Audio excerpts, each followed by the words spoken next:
नमस्कार प्यारे साथियों, आज हम इस वीडियो में बात करने वाले हैं पॉलिटिकल साइंस के 5 इम्पोर्टेंट क्वेश्चन के बारे में, जो कि 2024 बोर्ड एग्जाम के लिए काफ़ी महत्वपूर्ण है। इस वीडियो को देखने के बाद आपका 2 से 4 नंबर कंप्लीट हो जाने वाला है, क्योंकि इन सब क्वेश्चन से काफ़ी क्वेश्चन पूछे जाते हैं। आपके लिए हम ढूंढ कर लाएँ ऐसे सब प्रश्न जो कि 4 बार, 5 बार, 3 बार, 2 बार पूछा हुआ सब क्वेश्चन है, जो आपके लिए काफ़ी इंपॉर्टेंट है। इन सब क्वेश्चन को देखने के बाद आपका 2 से 4 नंबर आराम से कंप्लीट हो जाने वाला है। तो वीडियो को पूरा देखिए और आपका एक क्वेश्चन लगभग कंफर्म हो जाएगा। हो सकता है 5 क्वेश्चन में से एक क्वेश्चन आपके एग्ज़ाम में आ जाए। तो वीडियो को शुरू करते हैं बिना देरी करते हुए। पार्ट 1 में आपका 5 क्वेश्चन हो गया था। अब हम 6 नंबर से देखेंगे 6 नंबर क्वेश्चन क्या है। 6 नंबर क्वेश्चन है, आसियान के उद्देश्य क्या हैं। आसियान के उद्देश्य क्या है, ये क्वेश्चन 2009 के बाद 19 में, 10 साल बाद पूछा गया 19 में, फिर 4 साल बाद पूछा गया, 3 साल बाद पूछा गया 22 में।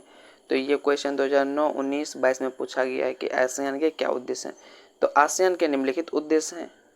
उत्तर में आसियान का जो स्थापना है दक्षिण पूर्वी एशिया में आर्थिक विकास, सामाजिक प्रगति तथा सांस्कृतिक गतिविधियों को तेज करने की थी।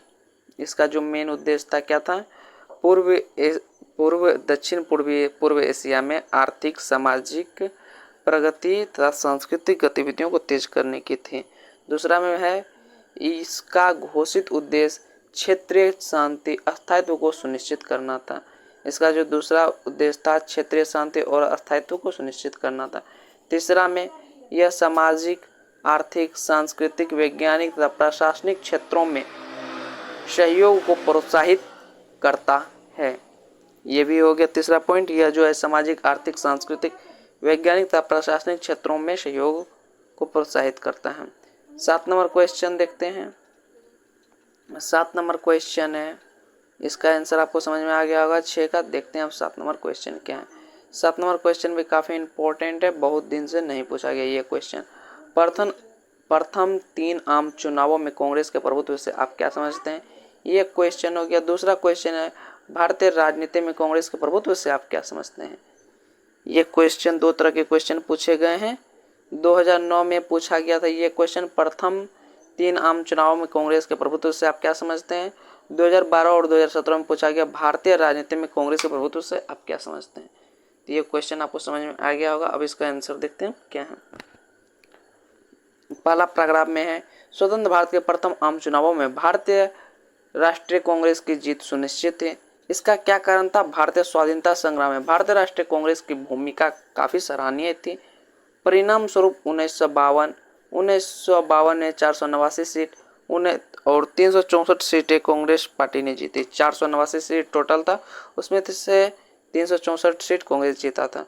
तो इसमें जो बोला जा रहा है, स्वतंत्र भारत का जो प्रथम 3 आम चुनाव था, उसमें भारतीय राष्ट्रीय कांग्रेस का जो है जीत कन्फर्म था, क्योंकि वह जो है स्वतंत्रता आंदोलन में काफ़ी योगदान दिया था, इसलिए उसकी जीत कन्फर्म थी। उसके बाद जो परिणाम स्वरूप था, 1952 में चुनाव हुआ था, उस समय 489 टोटल सीट था, उसमें 364 सीट कांग्रेस जीत लिया था। फिर अब देखते हैं दूसरा चुनाव हुआ 1957 में। 1957 में जो दूसरा आम चुनाव हुआ, इसका आम चुनाव में लोकसभा के लिए 494 स्थानों में से 494 टोटल सीट था, जिनमें 371 स्थान कांग्रेस जीत लिया। इतनी बड़ी संख्या में कांग्रेस की जीत, कांग्रेसी नेता काफ़ी खुश थे। ऐसा हो रहा था, तो ऐसा लगने लगा कि कई दशकों में कांग्रेस का प्रभुत्व शायद ही कमी आए, लेकिन धीरे धीरे कांग्रेस के प्रभुत्व में कमी आती गई। 1962 के आम चुनावों में भी लोकसभा में 494 स्थानों में से कांग्रेस को 361 स्थान मिले।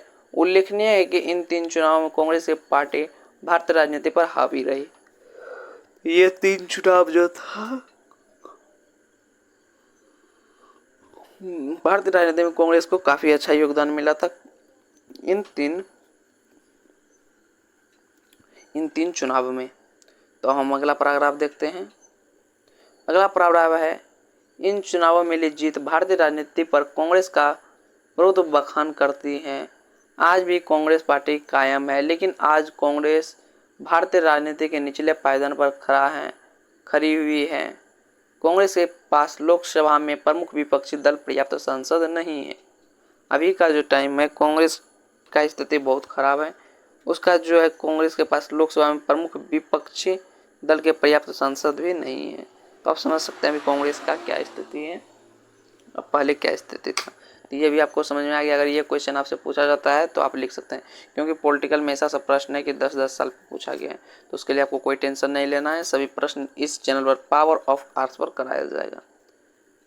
तो अगला क्वेश्चन देखते हैं हम क्या है। अगला क्वेश्चन है 8 नंबर क्वेश्चन है मानव विकास सूचकांक पर संक्षिप्त टिप्पणी लिखें। यह क्वेश्चन 2010 और 2020 में पूछा गया है कि मानव विकास सूचकांक क्या है, इस पर टिप्पणी लिखें। तो मानव विकास सूचकांक HDI जो है एक सूचकांक है। मानव विकास सूचकांक HDI एक सूचकांक है जिसका उपयोग देश में मानव विकास के आधार पर आंकने के लिए किया जाता है। इस सूचकांक से इस बात का पता चलता है कि कोई देश विकसित है, विकासशील है अथवा अविकसित है। मानव विकास सूचकांक जीवन प्रत्याशा, शिक्षा, प्रति व्यक्ति आय संकेतों का एक समग्र आंकड़ा है जो मानव विकास के 4 स्तरों को श्रेणीगत करने में उपयोग किया जाता है। जिस श्रेणी उसे उच्च श्रेणी प्राप्त होती है। शिक्षा स्तर व GDP व्यक्ति अधिक होती है, उससे उच्च श्रेणी प्राप्त होती है। तो समझ में ये आ गया कि मानव विकास सूचकांक जो है HDI एक सूचकांक है जिसका काम क्या है, मानव विकास का आधार आंकने के लिए किया जाता है। इस सूचकांक से जो है इस बात का भी पता चलता है कि कोई देश विकसित है, विकासशील है या अविकसित। इससे ये भी पता चलता है मानव विकास सूचकांक जीवन प्रत्याशा, शिक्षा और प्रति व्यक्ति आय संकेतों का जो है एक समग्र आंकड़ा है जो मानव विकास के 4 स्तरों पर देशों को श्रेणीगत करने में क्या किया जा रहा है, उपयोग किया जा रहा है। देश के जीवन प्रत्याशा, शिक्षा स्तर एवं GDP प्रति व्यक्ति अधिक होती है, उसे उच्च श्रेणी प्राप्त होती है। 9 नंबर क्वेश्चन देखते हैं क्या है। 9 नंबर क्वेश्चन है सोवियत संघ का विघटन क्यों हुआ। ये क्वेश्चन 2010 के बाद 12 में पूछा गया, उसके बाद नहीं पूछा गया कि सोवियत संघ का विघटन क्यों हुआ। तो इसका उत्तर होगा सोवियत संघ के विघटन के निम्नलिखित कारण थे। पहला था स्टालिन संगठन की विफलता, दूसरा सेवक तंत्र भ्रष्टाचार, तीसरा नस्लीय राष्ट्रवाद उदय, चौथा पाश्चात्य उदारवाद का प्रभाव, छठा मानव पूंजी की हानि। तो सोवियत संघ का जो विफल हुआ इन सब कारण काफी था विघटन होने के लिए। अगला क्वेश्चन देखते हैं 10 नंबर क्वेश्चन काफी इंपॉर्टेंट है। इस क्वेश्चन को VVI करके याद कर लीजिए, स्क्रीनशॉट ले लीजिए, याद कर लीजिए, जो करना है कर लीजिए, लेकिन इस क्वेश्चन को याद कर लीजिए। नक्सलवाद क्या है। नक्सलवाद की स्थापना जो है कौन किया था, चारू मौजूमदार और कानू सन्याल किया था इत्यादि बंगाल के नक्सलवादी गांव में किए थे। ये लोग जो है मार्क्सवाद का कट्टर समर्थक था और हिंसा तानाशाही जो है उसके बल पर क्या करना चाहता था, समाज की स्थापना करना चाहता था। गरीब, दलित एवं अन्य कमजोर वर्गों में जो है न्याय दिलाने का अपना दावा करता था। बाद में जो कानू सन्याल ने हिंसावादी नीति को नहीं माना, जो कानू सन्याल था वह क्या हिंसावादी नीति को नहीं माना।